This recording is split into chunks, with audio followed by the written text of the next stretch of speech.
Hello, church. I am so excited to be back with you as we continue to work through this devotional series of Under the Sun. I think that in times like this, in times of uncertainty or worry, I think that it's not uncommon for us to begin to worry about the future. I think the future is something that's very common. The fear of the future, something that's very common amongst all of us. We begin to worry, I think in times of uncertainty, we begin to worry about things like bills or like food, those common, those necessary things that we have to be able to take care of, that we have to be able to provide for ourselves. In times like this, it's easy to begin to worry about those things, to begin to worry about what life is going to look like when this is over. What is the new normal going to be? How is this going to affect my job? How is this going to affect school? I think those are all things that we begin to worry about, and those all fall into the category of the future and the fear of the future and what tomorrow might look like. And I think this isn't uncommon, and in fact, it's so uncommon.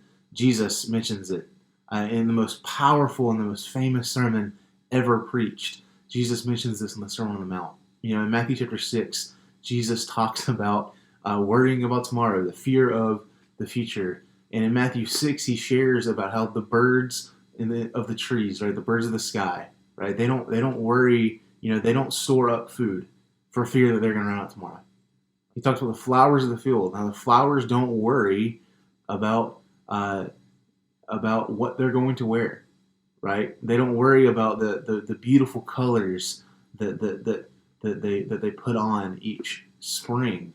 They don't worry about those things, and so we as people shouldn't worry about what we're going to wear, right? If God cares about the smallest things like birds or like the plants in the field, how much more is he going to care about you? How much more is he going to take care of you?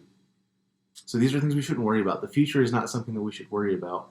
Jesus tells us we shouldn't worry about the future. In fact, really, worrying about the future only does one thing, which is create more anxiety.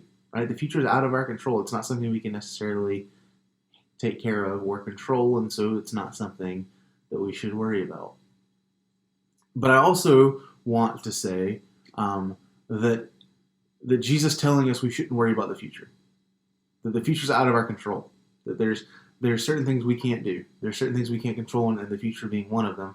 That shouldn't be a scapegoat to be able to sit back and say, oh, well, I don't have to worry about bills. I don't have to worry about food or clothing. I don't have to worry about these things. There are certain things I don't have to worry about, because there's a difference in worrying and planning, right? There's a difference in sitting up at night and worrying, oh, how am I going to take care of this bill, and planning ahead for the future, right? In fact, if we keep reading in the sermon in Matthew chapter 7, Jesus continues by warning us and saying, hey, you shouldn't worry, but you should plan, right? He talks about this. He shares a story about these builders, and he says, those that listen to what I have to say, those that take my teaching serious, those that do what I warn them to do or tell them to do, are like those that build their house on a solid foundation, that build their house on the rock.